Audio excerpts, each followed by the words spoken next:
Hey y'all, so I am back with a new video. I know it's been probably about 5 or 6 months since I've uploaded. It's been kind of a crazy journey, but as you can probably tell by the title of this video, it's all because of good news. So I don't want to get emotional. Okay, I'm a very emotional person in general, so hopefully no tears come out of this video.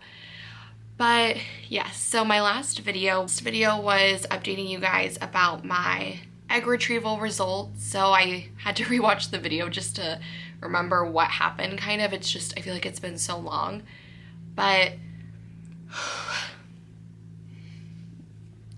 this video is gonna be a lot more emotional than I thought. Okay, well, the last update I gave you guys was we had 3 embryos come out of our egg retrieval that made it to the stage, blastocyst stage, where we could test them genetically for abnormalities. And I was super nervous. It was supposed to take about 10 business days, so about 2 weeks to get the results, and my results came back in about 5 business days. Luckily I had called out of work that day and I got the results back. The embryologist called me and I was at home. I was right next to my husband Brody, and she said we had 1 viable, healthy embryo. And she told us the gender and everything, and I was so excited, obviously. You know, our whole journey is to have a healthy baby, but then right after, you're filled with emotions. You're like, do you transfer this embryo? Do you do another egg retrieval? It's just one. It's one. And even though I was praying for at least 1 healthy embryo, you know, that's 1 chance I have. So it was a lot. I was excited and I was grateful because I know a lot of people don't even get 1. But it was also devastating because I was like, if this transfer works, what do I do for the next kid? And then if it doesn't work, I have to do this all over again anyway. So it was a lot of emotions. I did get the results back from the other 2 embryos. They would have resulted in miscarriages, both of them. They were terminal genetic abnormalities, and that's just what they were. So it was hard because you guys haven't seen my fertility journey where I go into why we're doing IVF. I will link that video down below, but the gist is we had 4 pregnancies in 2020 and they all resulted in miscarriages.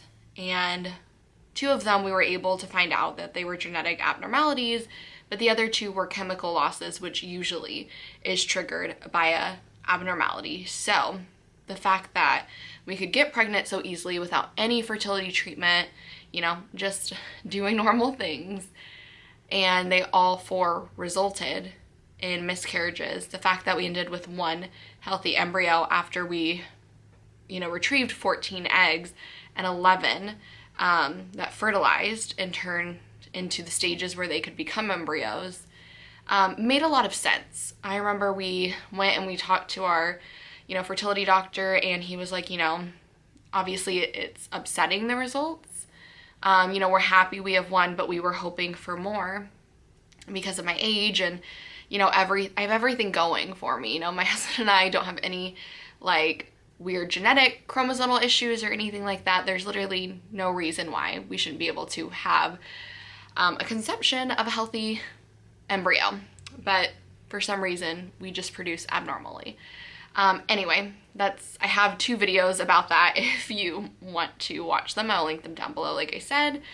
But anyway, so we were talking to our doctor, and we decided that we were going to do another egg retrieval. Even though I really wanted to transfer the one we had. Obviously, you know, when you're going through infertility and it just takes so much time, all you want is, you know, the end result of holding your child and being pregnant and having a healthy pregnancy. And so it was hard accepting that that was the best choice for us and having to do another egg retrieval. And we walked out of his office and we went to to like, you know, set it all up. And then the financial counselor from the clinic came out and said the way that the insurance that I have works, because I have a healthy embryo, our insurance will not cover another egg retrieval round. They will have us do the embryo transfer, and if it fails, then they'll cover. So if we wanted to do another egg retrieval, it would be completely out of pocket. So all this is happening so fast. We're literally like accepting the fact that we have an egg retrieval to do. And then we're literally in her office and she's like, your insurance isn't going to do what you want to do. So like, you're going to have to do the transfer unless you want to pay out of pocket. And at the clinic that I go to, it's about $12,000 to $13,000 for a cash payment for an egg retrieval, which I know is fairly inexpensive. I live in Texas, so that's just the cost at the clinic I go to. I've heard a lot more crazy numbers in other states and other places, and then meds are about $5,000 to $8,000, so roughly about $20,000 out of pocket to do another egg retrieval. When we had the other option of trying to do an embryo transfer that would be completely covered by my insurance, and if it failed, I would have a completely covered egg retrieval. So it makes sense for us to pull out, you know, a chunk of money to do this when our insurance would cover it if, you know, it didn't work or something. So we decided at the end of the day to go ahead and try the transfer. And here we are about 5 months later, 6 months later, and we are happy to say that we had a successful embryo transfer. I'm sure you guys have been waiting for me to say that because you can tell by the title. Yeah, we're pregnant, and it has been the craziest ride. I mean, this is my 5th pregnancy since December 2019. Like, I can't even explain to you guys how crazy that is to say, and we're going places. So I am currently 19 weeks pregnant. I am happy to say I'm no longer sick. I'm going to go into all of that. But yeah, I am so happy. We are so happy. You know, I'm just lumping my husband into this. We are so happy. This has been, oh, I don't want to cry. I'm such a crier.